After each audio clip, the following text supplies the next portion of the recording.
6주차 슈퍼비전 상담 사례 보고서 작성 요령 3강 강의를 시작하겠습니다. 본 강의는 학지사에서 발간한 김용태의 저서 슈퍼비전을 위한 상담 사례 보고서를 참고하였습니다.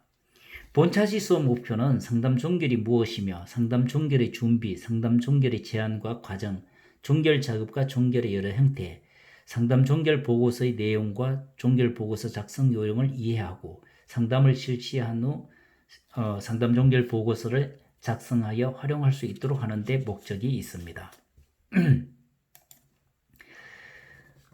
상담 종결이란 내담자의 문제가 어느 정도 극복되어 상담의 도움이 없이도 내담자가 어려움들을 스스로 헤쳐나갈 수 있는 역량이 생기면 상담을 종결합니다.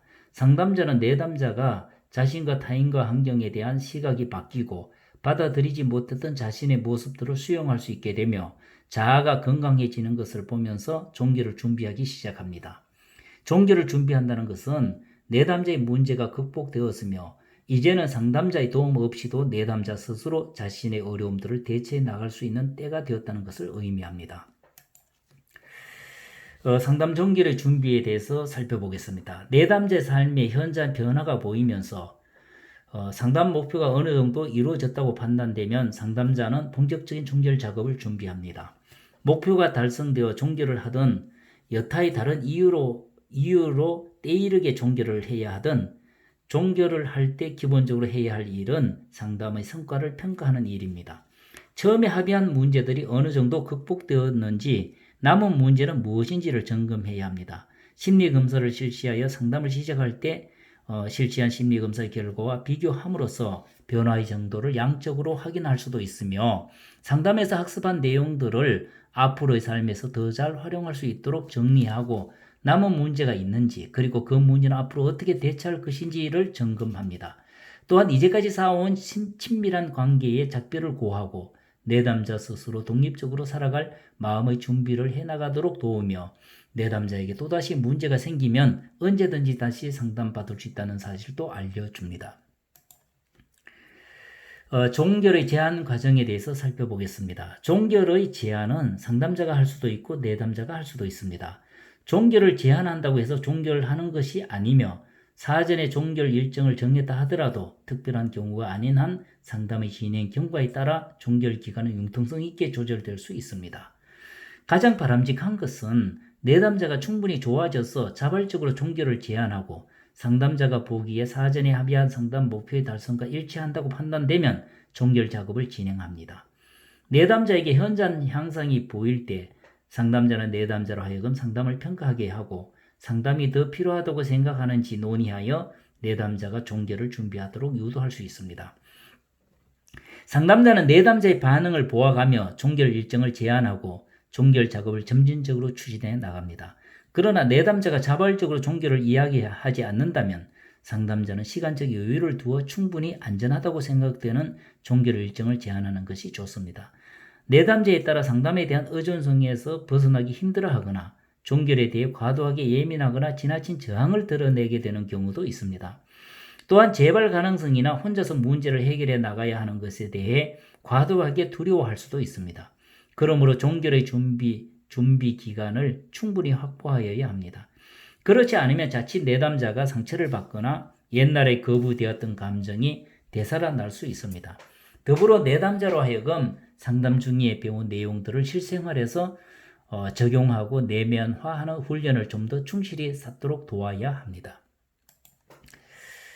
종결 작업에 대해서 설명하겠습니다. 종결 작업이란 상담을 끝내고 헤어지는 과정에서 이루어지는 마무리 작업이라고 할 수 있습니다. 여기에서는 그간의 상담 성과를 정리하고 종결 이후의 삶을 준비하며 이별의 과정을 다룹니다. 종결은 단순히 상담을 종식하는 것이 아니라 치료의 한 부분으로 마무리 짓는 작업입니다. 그동안 상담자의 도움을 받아 문제를 해결하던 것을 마감하고 이제 내담자 혼자의 힘으로 세상을 헤쳐나가겠다는 결단을 하는 단계이자 홀로서기를 하는 분리 개인화의 과정입니다. 여기에서는 상담에 대한 평가, 의존성의 극복과 독립性키우기, 변화의 실천과 홀로서기의 준비, 재발 가능성 및 추가 상담에 대한 안내, 이별의 감정 다루기 및 추수 상담 등 종결을 하는 과정에서 이루어지는 작업들에 대해 다루고자 합니다. 먼저 상담에 대한 평가에 대해서 살펴보겠습니다. 상담자와 내담자 누구에 의해서든 종결이 제한되면 상담자와 내담자는 종결을 제한한 사유를 함께 점검하고 논의해야 합니다. 종결을 합의하게 되면 제일 먼저 할 일은 상담의 성과를 평가하는 일입니다. 상담자는 지금까지 어떤 과정을 거쳐 상담이 진행되었는지를 간단히 정리하고 상담을 통해서 내담자가 얻은 것이 무엇인지, 내담자에게 어떤 변화와 진전이 있었는지를 점검하며 합의한 목표의 달성 여부를 평가합니다. 다음은 의존성의 극복과 독립심 키우기입니다. 순조로운 종결이 되기 위해서는 내담자에게 어느 정도의 독립심과 실천력이 갖추어져 있어야 합니다.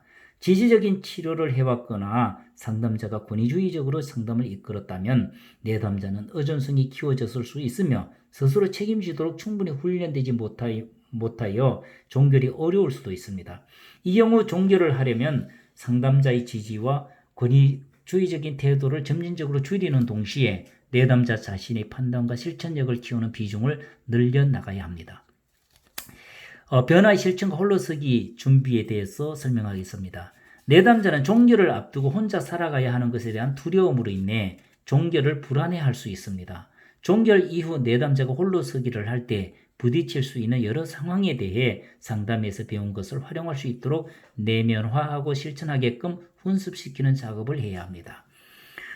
재발 가능성에 대한 안내를 설명하였습니다. 목표를 달성하고 종결을 하였다고 하여 문제와 증상이 완전히 제거된 것은 아닙니다.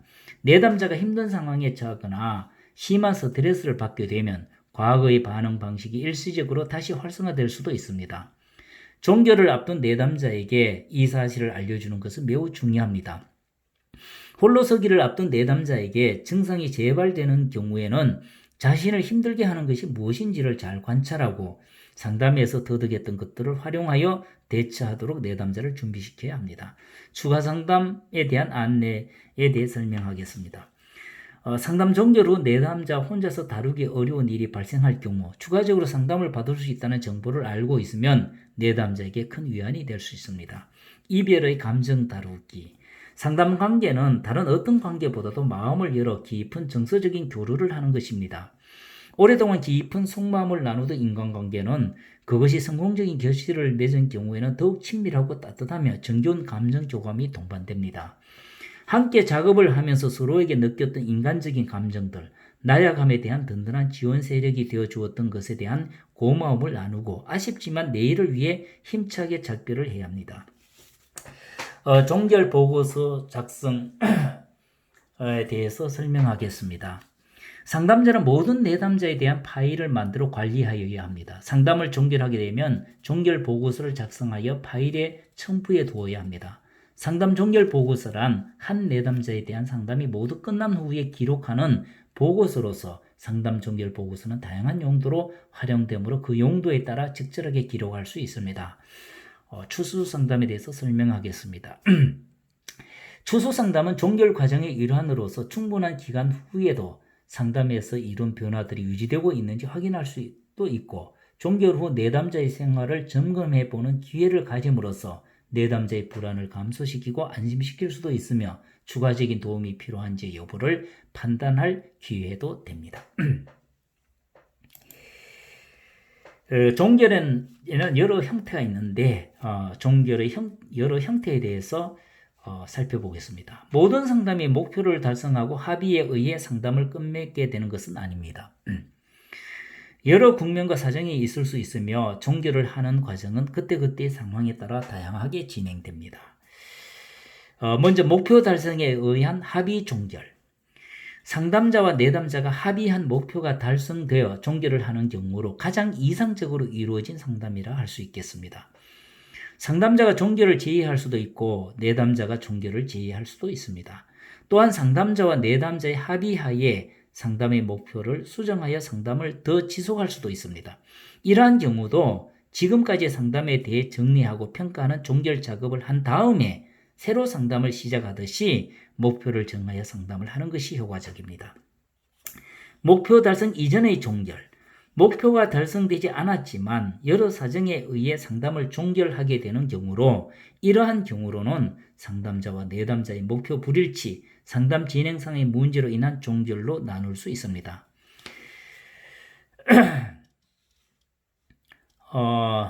다음은 조기 종결에 대해서 설명하겠습니다. 조기 상담 기간 중에 내담자에 의해 상담이 중단되는 경우를 말합니다. 목표 달성을 위한 치료적 개입을 시작하기 이전에 상담이 중단되었다는 점에서 목표 달성 이전의 종결과는 다릅니다. 상담을 계속 진행하고 안 하고는 내담자에게 달려 있습니다. 내담자는 상담을 그만하기로 혼자서 결정하고서 종결을 통과하고 그 시간을 마지막 상담 시간으로 하려 할 수 있습니다. 이럴 때 상담자는 종결 작업을 할 시간을 확보하는 것이 중요합니다. 내담자가 종결을 제한하거나 통과하였다 해도 종결을 제한한 그 시간을 끝으로 종결을 하는 것은 좋지 않습니다. 상담자는 다음 시간에 좀 더 충분한 시간을 갖고서 종결에 대해 이야기하도록 하지요. 라고 하여 조기 종결하려는 내담자의 이유를 파악하고 상담을 계속할 수 있는 기회를 얻으며 종결 작업을 할 시간을 확보해야 합니다. 때늦은 종결은 내담자의 문제가 극복되고 상담의 목표가 달성되었다면 내담자는 의존적인 보호의 테두리에서 벗어나 독립적인 삶을 살아나가도록 상담자는 이를 도와야 합니다. 그러나 상담자와 내담자가 합의한 상담 목표가 달성된 이후에도 종결을 하지 않는 경우를 때늦은 종결이라고 합니다. 이러한 때늦은 종결에는 상담의 중독 현상, 의존적인 내담자의 의존성을 키우는 상담자 유형 등이 있습니다.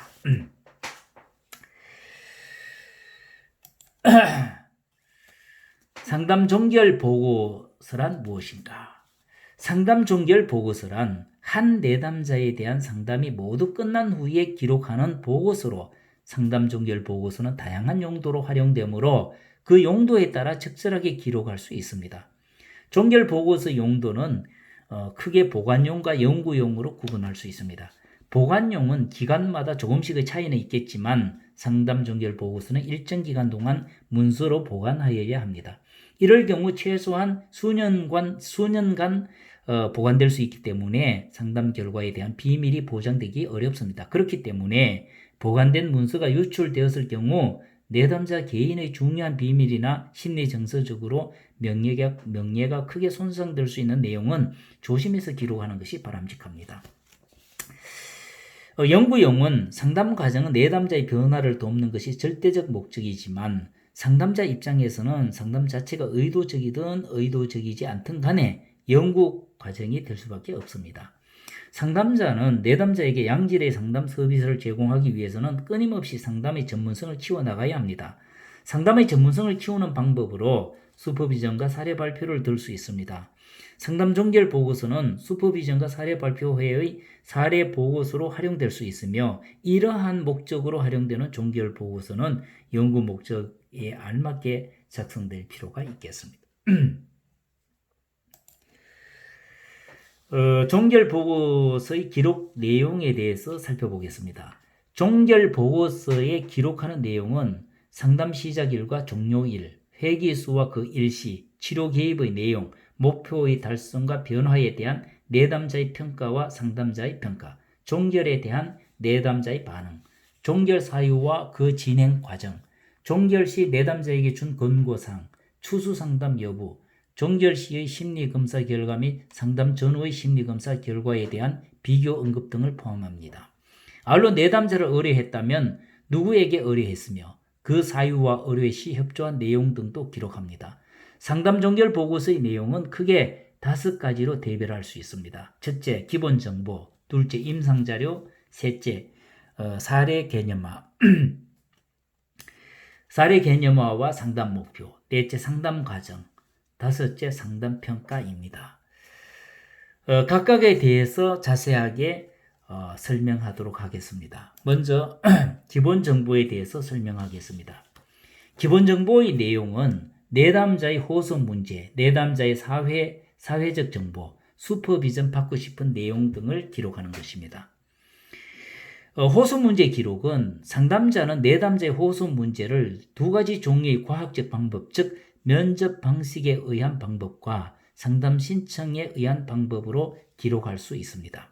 어떤 방식을 취하든지 호소 문제는 내담자의 언어나 기록에 근거한 진술로서 호소 문제를 기록할 때는 내담자의 말이나 기록을 직접 인용하여 기록해야 합니다. 만약 내담자의 호소 문제가 하나가 아니고 여러 가지일 경우는 진술된 내용을 각 영역 또는 주제에 따라서 기록합니다. 호소 문제를 기록할 때 주의할 점은 내담자의 말을 상담자의 언어로 변경하여 기록해서는 안 됩니다. 왜냐하면 상담자를 통해서 내담자를 이해하게 되므로 다른 상담자가 내담자를 잘못 이해할 수 있기 때문입니다. 내담자의 사회적 정보 기록에 대해 살펴보겠습니다. 내담자가 가져오는 사회적 현상이란 내담자의 개인적 정보, 가족적 정보, 사회적 망, 상담을 받게 된 경위 등을 기록합니다. 개인사항 기록은 내담자의 개인사항은 성별, 나이, 학력, 종교, 국적 등과 같은 사항들을 말하는 것으로 상담자는 자신이 가지고 있는 임상적 상황에 맞추어서 내담자의 개인사항을 기록하면 되겠습니다. 가족사항은 현재 내담자가 속한 가족을 의미하며 현재 가족의 사회적 정보는 내담자의 개인정보와 같은 방식으로 기록하면 되겠습니다. 사회활동 사항은 내담자의 사회적 망에 대한 기본 정보로서 내담자의 친구관계, 종교활동, 친척 등 아는 사람들과의 관계 등을 기록합니다. 내담자의 상담 경위는 다음의 세 가지 측면으로 기록합니다.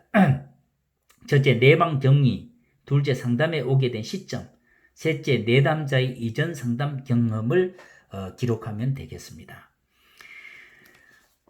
슈퍼비전 받고 싶은 내용은 상담 효과에 관한 부분, 사례 개념화에 관한 부분, 상담 진행에 관한 부분, 상담자의 전문적 발달에 관한 부분, 그리고 기타 영역 부분으로 나누어서 기록하면 되겠습니다. 임상자료에 대해서 살펴보겠습니다. 임상자료라는 것은 내담자를 이해하기 위해 필요한 자료를 말합니다. 임상적 이해란 사회적 이해와 달리 내담자를 상담 전문가의 시각으로 이해하는 노력이라고 할 수 있겠습니다. 상담자는 내담자의 사회적 호소 문제를 전문적으로 이해하기 위한 충분한 자료가 필요합니다. 주요 임상 자료에는 내담자에 대한 직접 면접과 심리 검사 등이 있습니다. 임상 자료는 사실에 기초한 자료이기 때문에 상담자는 내담자의 임상 자료를 자신의 언어로 바꾸어서는 안 된다는 것을 특별히 유념해야 합니다. 내담자의 문제부터 차근차근 설명해 보겠습니다. 상담자는 내담자의 문제를 심리 내적 상태, 관계 형태, 심리 검사 결과로 나누어 기록합니다. 우선 심리 내적 상태는 상담자는 내담자의 심리 내적 문제를 정서적 영역, 인지적 영역, 행동적 영역으로 나누어서 각각의 영역마다 내담자가 겪고 있는 증상, 즉 정서적 문제가 무엇이며 인지적 문제가 무엇이며 행동적 문제가 무엇이냐를 기록하면 되겠습니다. 관계 형태의 기록은 내담자가 현재 맺고 있는 가족, 또래 등 사회적 관계를 맺고 있는 사람들과 관련된 자료를 기록하면 되겠습니다.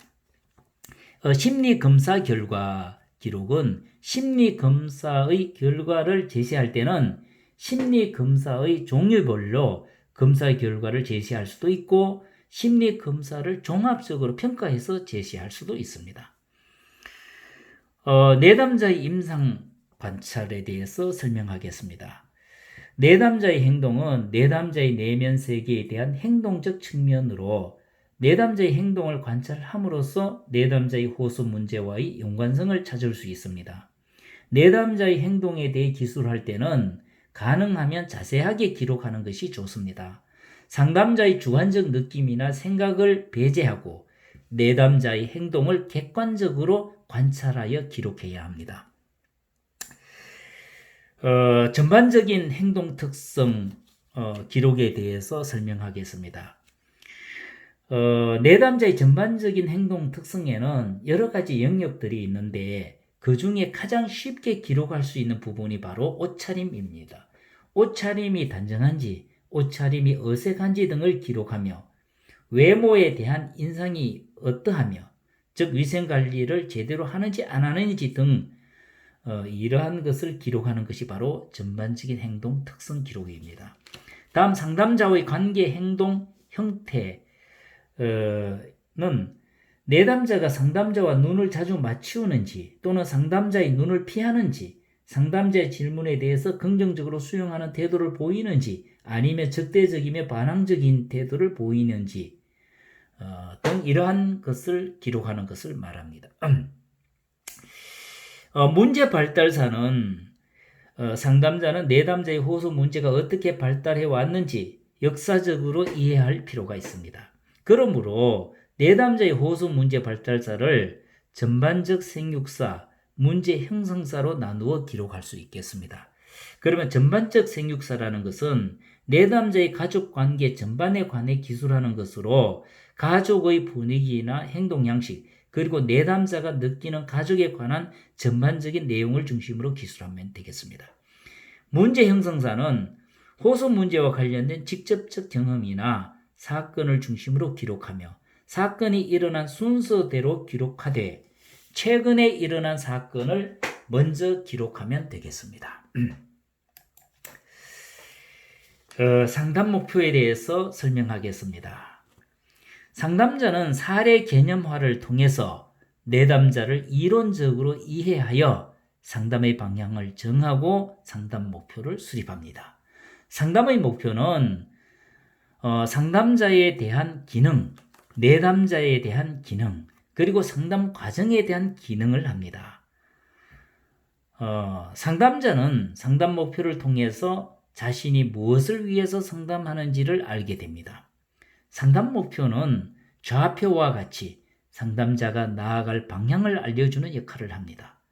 또 상담 목표는 내담자의 입장에서 보면 상담 목표는 자신의 문제가 무엇인지를 분명하게 밝히는 역할을 합니다. 내담자는 상담 목표를 상담자와 결정함으로써 자신이 어떤 문제를 가지고 있고 이를 어떻게 해야 하는지에 대해서 분명하게 인식할 수 있습니다. 다음 상담 목표는 전반적인 상담 과정이 진행되도록 하며 상담자는 상담 목표를 달성하기 위한 전략을 수립할 수 있습니다. 또한 상담 목표는 상담 과정을 전체적으로 통제할 수 있으며 상담자와 내담자는 상담 목표를 통해서 상담이 잘 진행되고 있는지를 확인할 수 있습니다. 그리고 상담 목표는 상담 효과를 평가하는 중요한 도구가 됩니다. 상담자와 내담자는 상담 목표 달성 여부를 통해서 상담의 효과를 결정할 수 있습니다. 상담의 종결 시점은 상담 목표를 통해 알 수 있습니다. 그러면은 상담 목표 설정에서부터 상담 전략까지 하나하나 설명하도록 하겠습니다. 먼저 상담 목표 설정. 상담자가 내담자와 더불어 상담 목표를 설정할 때는 두 가지 관점을 고려해야 합니다. 하나는 내담자와 상담자가 합의하는 합의적 관점이고 다른 하나는 상담자의 전문적 견해인 임상적 관점입니다. 상담자는 내담자가 이해할 수 있는 상담 목표를 설정해야 하며 또한 상담 전문가들이 의사소통할 수 있는 상담 목표를 설정해야 합니다. 그러면 합의된 상담 목표라는 것은 내담자와 상담자가 합의한 목표입니다. 임상적 상담 목표는 상담자의 이론적 입장이 반영된 상담 목표로서 상담자 자신의 이론적 입장에서 수립한 목표라고 할 수 있겠습니다. 상담 전략이란 상담 목표를 달성하기 위한 계획적 행동 지침을 의미합니다. 상담 목표는 상담자가 어디로 가는지, 무엇을 위해서 상담 활동을 하는지에 대한 정당성과 당위성을 부여하는 것이며 상담 전략은 상담 목표가 실제로 달성되기 위한 구체적이고 체계적인 계획을 의미합니다. 상담 전략은 세 단계로 구분할 수 있겠습니다. 초기 전략, 중기 전략, 후기 전략인데, 초기 전략은 상담자는 상담 초기에 내담자와의 신뢰관계 형성, 내담자에 대한 사회적 정보와 임상적 자료의 수집, 내담자에 대한 임상적 판단, 내담자와 상담 목표 합의하기, 상담 전략 수립하기 등과 같은 여러 가지 활동들을 하는 단계입니다. 상담 중기에 일어나는 상담자의 전략은 곧 변화에 관한 다양한 계획을 수립하여 실행하는 단계로서 그러한 내용들을 기록하면 되겠습니다. 후기 전략은 상담 후기에는 상담 목표가 얼마나 달성되었는지, 내담자가 겪은 과정에 대한 반영, 내담자 자신이 겪은 변화에 대한 의미, 삶에서 변화된 자신의 적용 등과 같은 주제들을 다루고 기록하면 되겠습니다.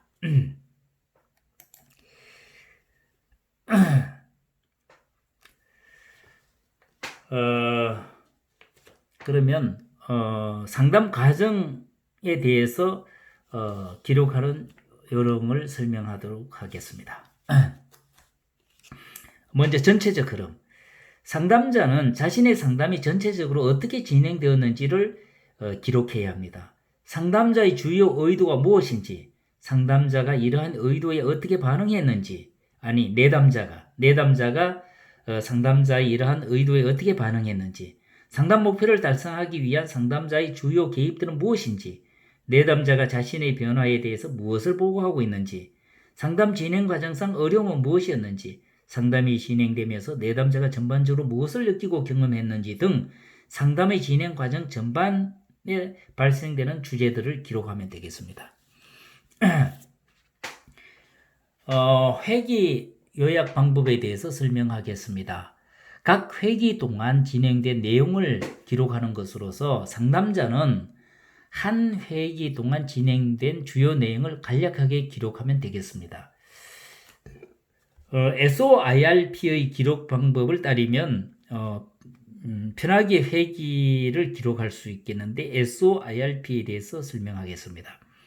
SOIRP의 S는 내담자의 주관적 진술, Subjective Statement의 앞에 S를 딴 거고요. O는 상담자의 객관적 사정, Objective Assessment의 O. I는 상담자의 개입, Intervention of Counselor 할 때 앞에 I자를 딴 거고, R은 내담자의 반응, Response of Client에서 앞에 있는 R입니다. P는 다음 회기에 대한 계획, Plan for the next session을 의미합니다. 그러면 첫째, 내담자의 주관적 진술은 내담자가 말한 주관적 내용 중 중요하다고 생각되는 것을 한두 개의 문장으로 기록하면 되겠습니다. 둘째, 상담자의 객관적 사정은 내담자의 주관적 진술을 상담자가 객관적으로 무슨 내용인지 이해한 것을 한두 개의 문장으로 기록하면 되겠습니다.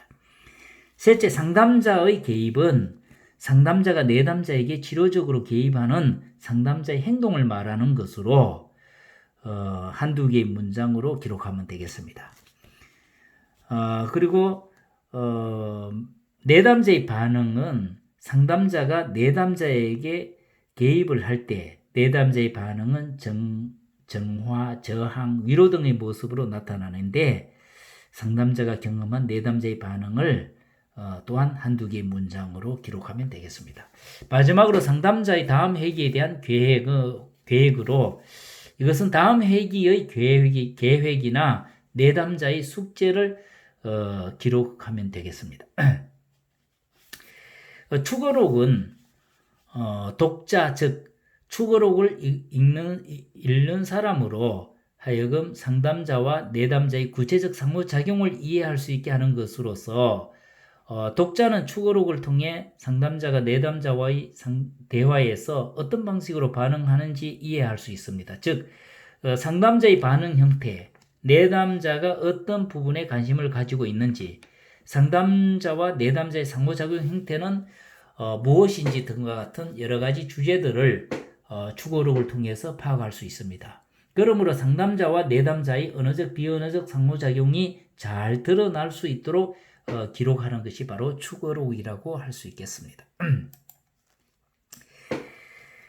상담평가에 대해서 설명하겠습니다. 상담평가는 내담자에 대한 평가와 상담 과정에 대한 평가, 그리고 상담자 자신에 대한 평가로 나눌 수 있는데 이러한 각각을 기록하면 되겠습니다.